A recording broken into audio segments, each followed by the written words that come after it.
A new era of Baylor quarterbacks starts now. Blake Shapen named the starter for 2022. What are the odds that he could be the best quarterback in the Big 12? And what does this Baylor offense need to do from a coaching staff and personnel standpoint to put him in that position? Or is he even good enough to be in that position? This is Locked On Baylor. You are Locked On Baylor, your daily podcast on the Baylor Bears, part of the Locked On Podcast Network, your team every day.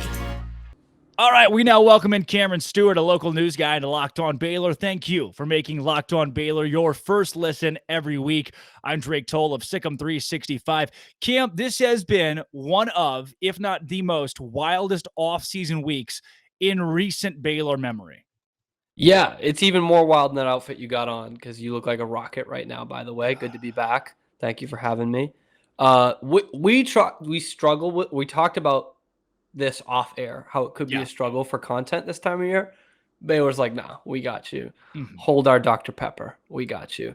What a week. What a week. I mean, you didn't think this would be like your most jammed 2 weeks of the show so far. No. But I was stunned.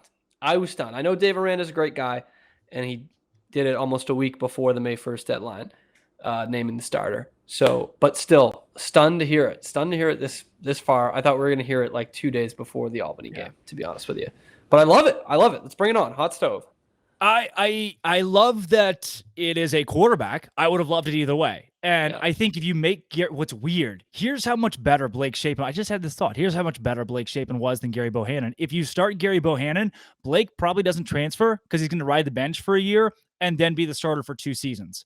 Now, in this scenario, you name Blake the starter, you're auto-transferring Gary. So instead of having a year where you go with maybe your less favorite option and keep Blake Shapen in-house, now instead, you name Shapen your starter, Gary's gone. Dude, what a move from Dirty Dave. It's crazy. And remember my semi-viral tweet, maybe the most viral tweet I've ever had. That like 3 retweets.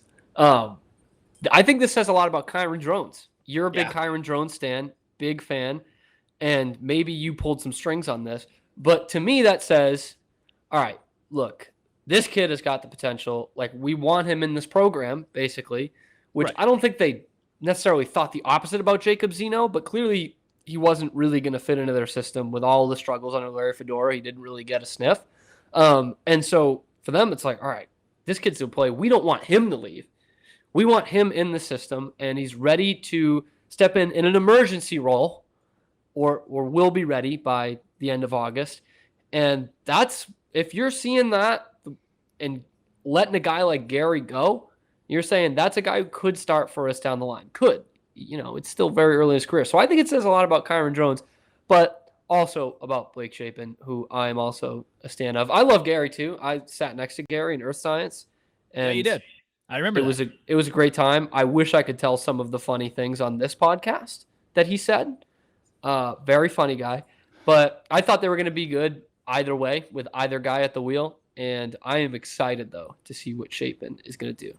For sure. I was a big Charlie Brewer guy, too, and I think he's Charlie and a little bit more, if we're being honest. I will hope that he is a little bit more than Charlie Brewer, because Charlie was great and led Baylor to a Sugar Bowl, but did not have the gumption to win it. So hopefully Shapen's in a position to do just that, like Gary Bohannon did, who will be inevitably with a new team probably on Monday. The next time we record a podcast, Gary Bohannon is likely in a different jersey. And now when Baylor is pit with a new starting QB in 2022, the question poses itself, how good is Gary Bohannon, Blake Shapen, in comparison to the rest of the Big 12. So some names that have been thrown around in the offseason as being solid quarterbacks. Dylan Gabriel, the UCF transfer to Oklahoma.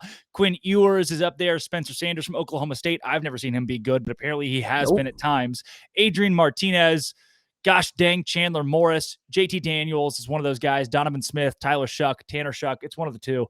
So what right now, full body of work, there are much better quarterbacks in the Big 12, like a Spencer Sanders who started 3 years. His stats say he's better than Blake Shapen.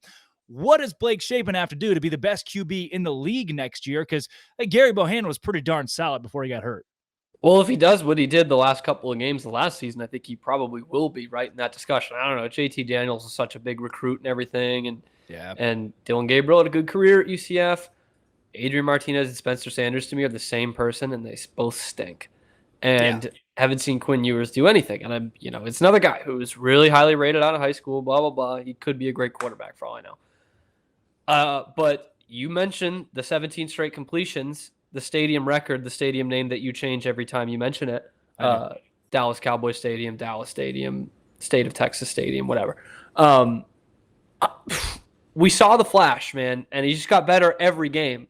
And that's kind of the guy we were promised.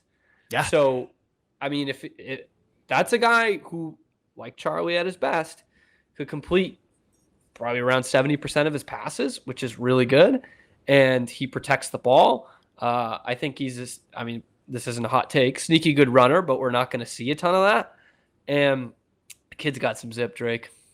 That's I think the big difference between him and Chuck. Chuck didn't have a lot of mustard on that ball. I think Blake really can. And we saw a lot of that, especially in that Oklahoma State game. He's got the touch, too. He's got the touch. I just think, again, we don't have so much to go off of. Right. But he just seems like the prototype.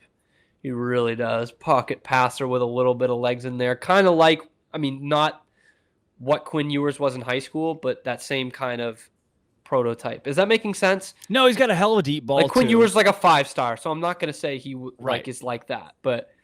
But kind of that prototypical, that he's build. Baylor's version of Quinn Ewers. Is that what you're going with? He's a Baylor Quinn Ewers. Well, yeah, we had the Baylor Shane Buechele, and that worked out pretty well for us. So, and people have made the comparison between Blake Shapen and Zach Wilson already. Now, Shapen stands at 6 foot tall, 192 pounds. It's the funniest thing. Oh, this is insider baseball. So I get to go to a couple spring practices as they open to media.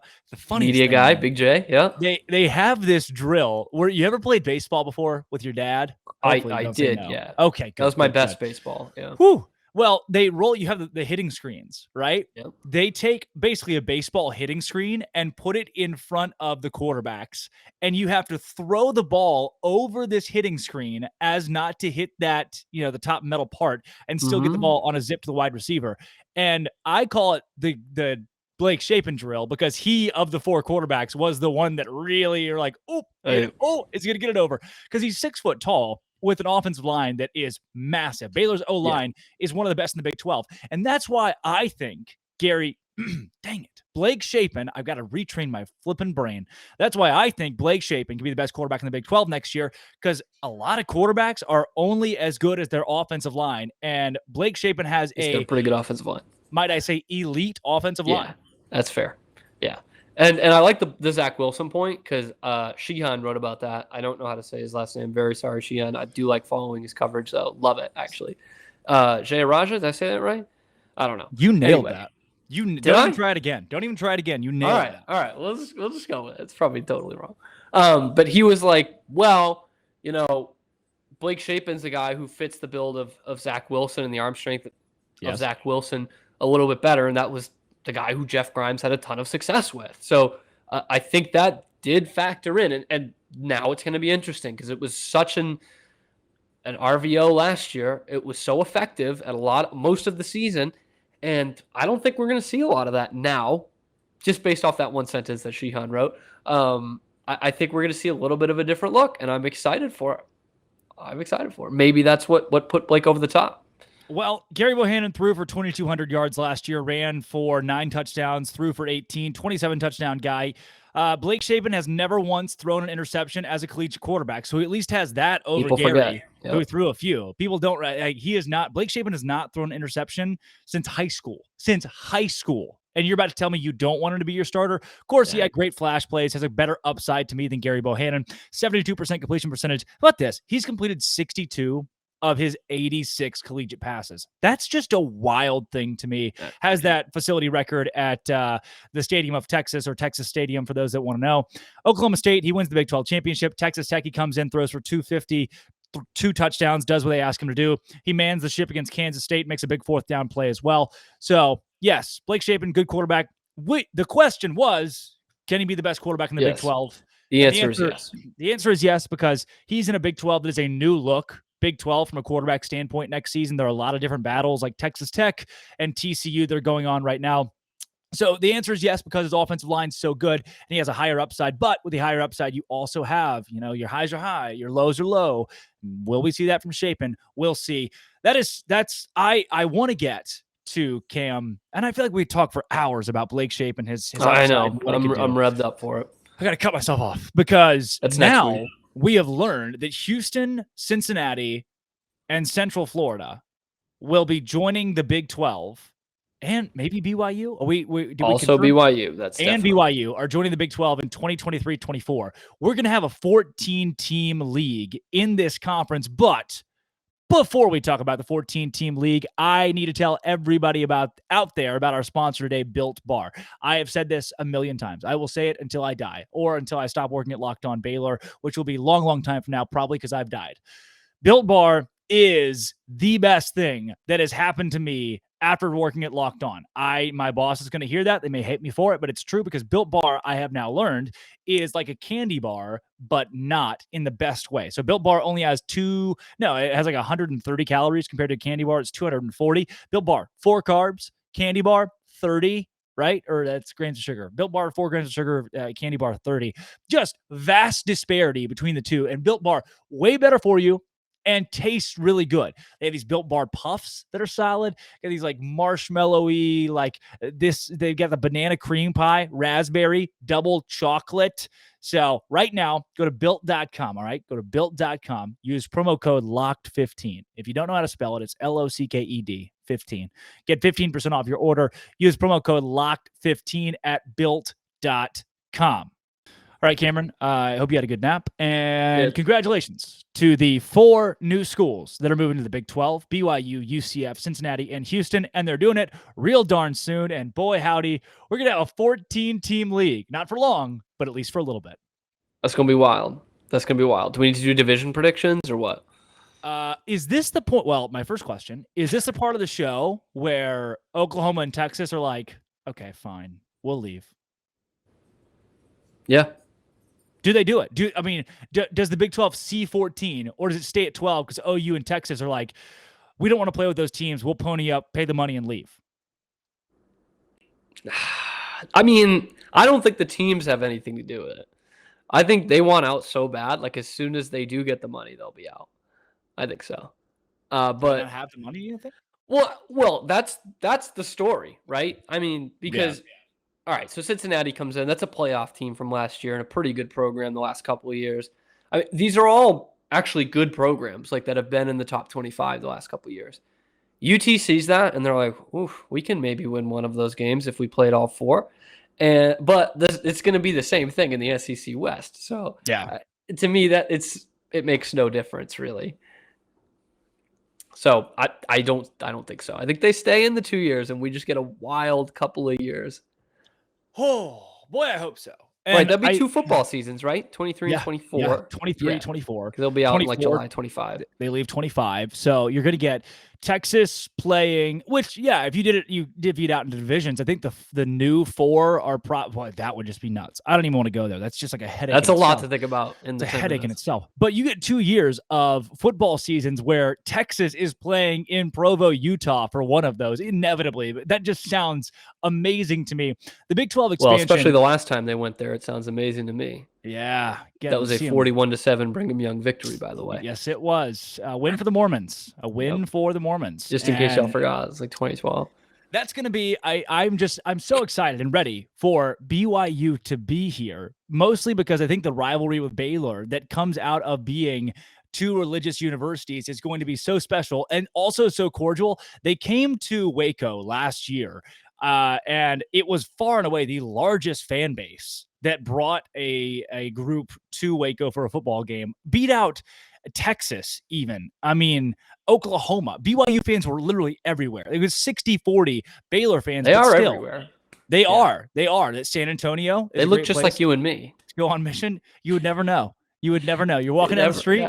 Yeah, you're probably passing hundreds of BYU fans every day. Normal people.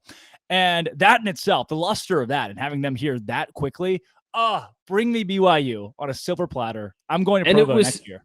I want to go so bad. That's the thing I'm thinking of because I'm a big soccer fan, and they talk about when they play in like European competitions, like the away days. That's a great one. Provo. Utah in general, just beautiful. Bars close at 9. And yeah, they also, it's not great. Still better than Orlando overall. Yeah. But I just think that's going to be great. And you talk about the cordiality. They had those stickers all over the businesses in downtown Waco that was like, welcome, Mormon friends, but just put the BYU logo instead. So it's going to be good. It's going to be fun. I'm telling you, Cincinnati is so good. So good. What a BYU, what a program, by the way. I mean, every couple of years we're talking about them in the top 15 or so. They're consistently very good. They came in as a ranked team last year when Baylor had to put it down on them. But I mean, that's a good football you're bringing in here. And I know they're not the names, they're not Texas or OU, but let's be frank. I mean, they're better than Texas, at least, and the four of them together, you can put a playoff team in there every couple of years the way OU did. So, or let's be Drake. That's just good football, Drake. Okay, that's all I'm trying to say. It's good football. We can say, look at the UCFs coming in with Gus Malzahn, national champions. You're adding a national champion with Gus Malzahn into the mix. Who he won one as an offensive coordinator, Auburn, and no, just an OC, OC. When is head coach? Lost one as a head coach. So you add in Gus Malzahn, you add in Dana Holgerson, who is the objectively worst. But he's got Baylor's number too, which sucks. Baylor's going to inevitably lose to Dana Holgerson because it just happens randomly when you don't want it to most. Cincinnati is a playoff team. And then last but not least, obviously BYU has something really unbelievable going on in Provo. A movement, if you will, going on in Provo that's coming to Waco. Something like that, yeah. And so all that put together, I am so freaking excited for these guys to move in. That was we just gave you a whole segment for those that are listening. We just gave you a whole segment of zero content, zero insight, zero. No. You didn't learn anything. It's like we just figured it out like seconds ago, and it's just our raw reactions to it. I think I did.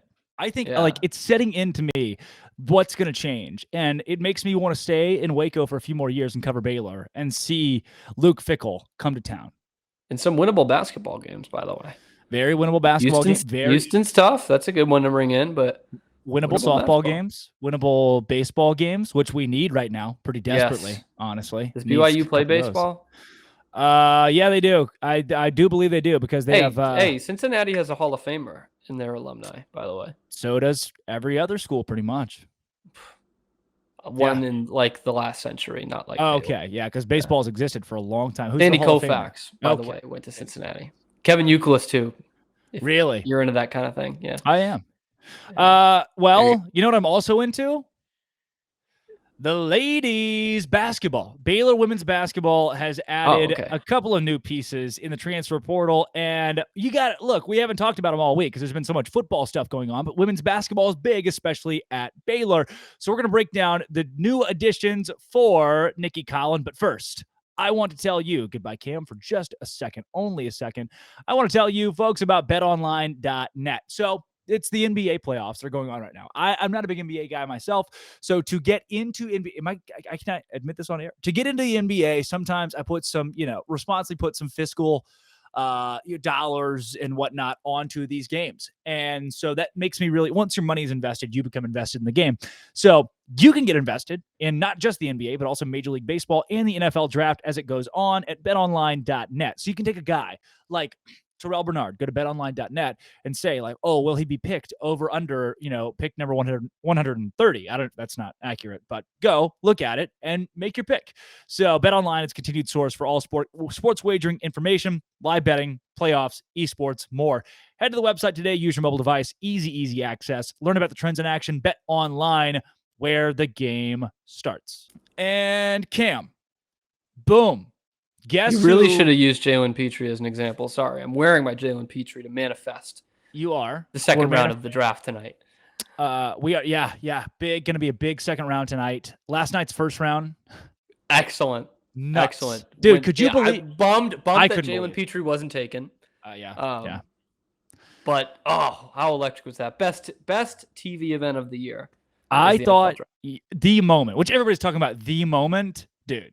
You can't. It was when they brought up that weird tweet the guy had. Oh, and of course it went viral because that it was awkward. It was so and that other guy who had the tragedy in his life, but he's overcome it. Uh-huh. to get to where he is today.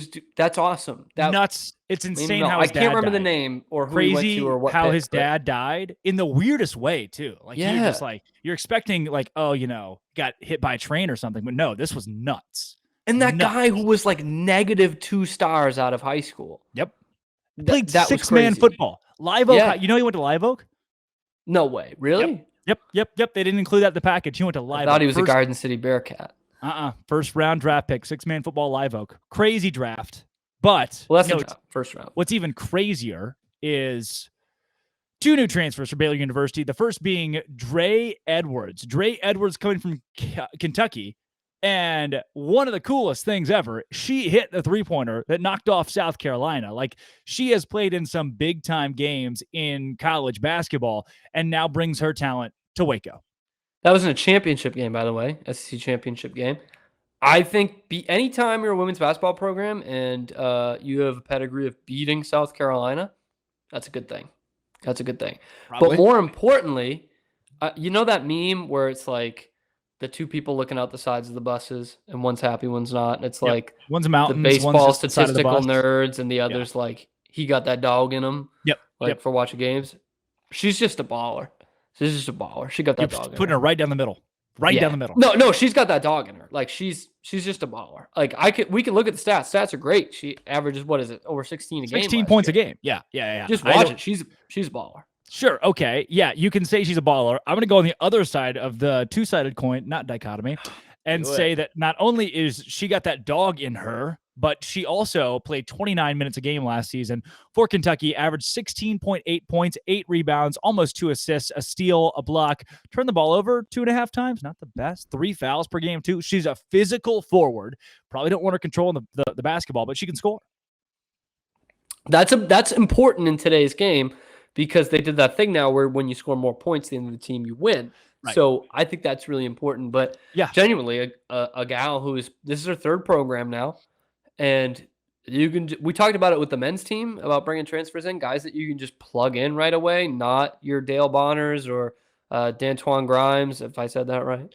Yes. Not those kind of players. Those are great to develop and everything. But with what you're losing for the LBs, the formerly known as the LBs, to bring in someone with those kind of stats that can just play right away and play at a high level, important. Let me ask you this. My last question that I want to give you on the new transfer for Baylor University. So and then we'll get to another new transfer from Stanford. These schools have what in common? Alabama, Mississippi State, Vanderbilt, Arkansas, Missouri, Auburn, Mississippi State again, LSU, Tennessee, and South Carolina. Those literally all play in the Southeastern Conference. Oh, nice. Anything else you'd like to go with there? Don't make me pull out the acceptance rate thing. I don't want to do that. You don't have to. I don't want to do that. Those are the last 10 the last few regular season games into the SEC tournament that Kentucky played last season, winning 10 straight before making it to the NCAA postseason, beating all of those teams, mind you. Number 6 LSU, number 18 Tennessee, number 1 South Carolina, all included. Who led that charge? Dre Edwards. Dre, welcome to Waco. Welcome someone else to Waco. Jana. Say it. Get it? Van Geitenbeek. Ooh. Nailed it. Don't even need to say it again. Greenwood Village, Colorado's own. 5'7", went to Cherry Creek High School. She's an undeclared major at Stanford, which is smart, honestly. It's what you want to be. You got to figure it out.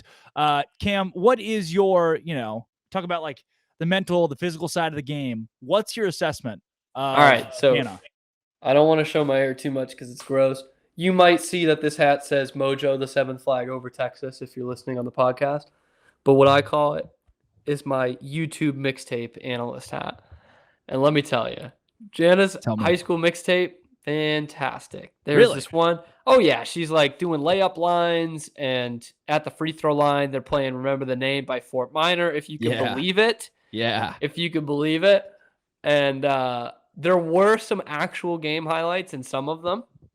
And let me tell you, I mean, this is 2 years ago as a high schooler because she barely played at Stanford, but has the bling to show for it, I believe. I think we can double check that. Believe she won the national championship as a freshman at Stanford.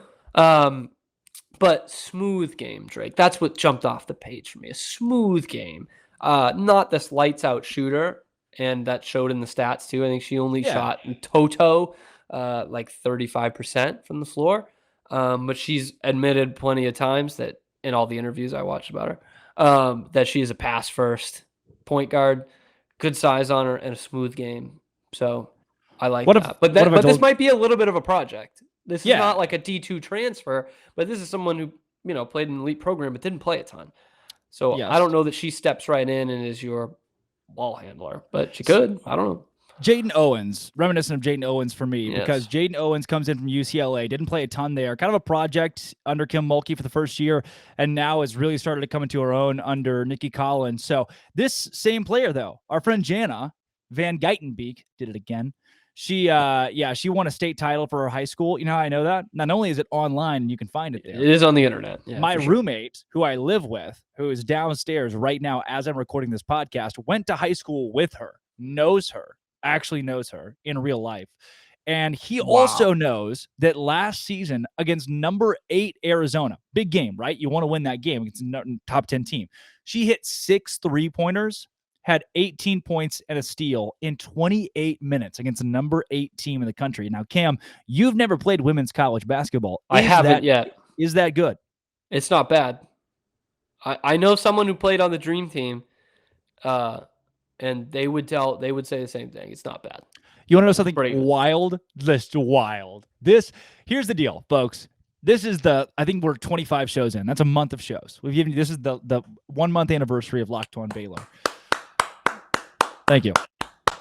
This is maybe the wildest statistic that's ever been given. Our objective is to entertain. Wildest statistic. Sorry, I got to stop you there. Wildest statistic or wildest thing said? Because the Seth Russell GOAT discussion was the wildest thing I've ever heard on any podcast. But this is wildest statistic for sure. The Seth Russell thing from Evan. I just wanted to bring that up. I needed time to bring that up. I was on like a week after that. That was wild. Yes. The wildest statistic is that our friend Jana, she made 18 shots last year. 17 of her 18 shots made across the scope of the season were 3-pointers.